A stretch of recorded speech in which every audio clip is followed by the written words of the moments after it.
Hello everybody, আমি লাইব্রেরিতে study করতে যাব। তো আমি যে রাস্তা দিয়ে যাচ্ছিলাম সেখান থেকে ভাবলাম যে একটা ছোট্ট ভিডিও করি আমাদের ক্যাম্পাসের। এখন যেটা দেখতে পাচ্ছেন এটা মেনজা বা ক্যাফেটেরিয়া বলি যেটাকে আমরা। দেন তার পাশের বিল্ডিংটা হচ্ছে একটা ডরমেটরি। অ্যান্ড দেন এই যে দেখতে পাচ্ছেন ছোট্ট একটা ক্যানেলের মতো এখানে।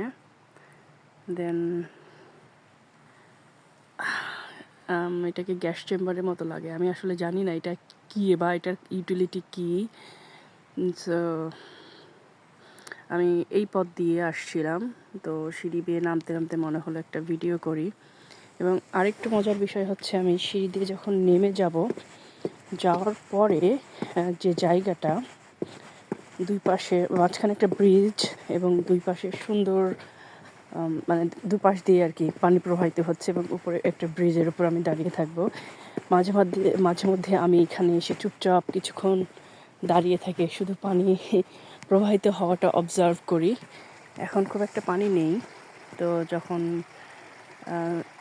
গ্রীষ্মকাল হয় বা সামার সিজনে যেই সময়টাতে প্রচুর বৃষ্টিপাত হয় সেই সময়টাতে এটা অনেক পরিপূর্ণ থাকে, তখন এটা আরও সুন্দর, আরও বেশি সুন্দর দেখায়।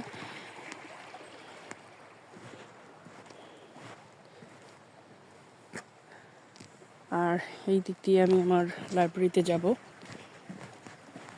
ক্রিসমাসের কারণে এখন মোটামুটি ক্যাম্পাসের মানুষের আনাগোনা খুবই কম, অধিকাংশ স্টুডেন্ট চলে গিয়েছে।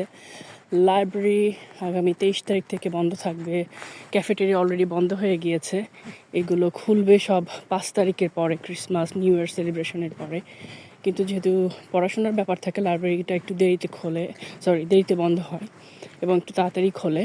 যেটা খাবারের যে জায়গাগুলো সেগুলো একটু, যে আমাদের ছোটো ছোটো ক্যাফেটেরিয়া বা যেটাকে আমরা প্যাভিলিয়ন বলি, মেনজার পাশে যে আমাদের লিও আছে, সেই জায়গাগুলো মোটামুটি এখন বন্ধ। বাট স্টাডি করার যে জায়গাগুলো সেগুলো আছে, শুধু ক্যাফে পার্কটা বন্ধ থাকবে।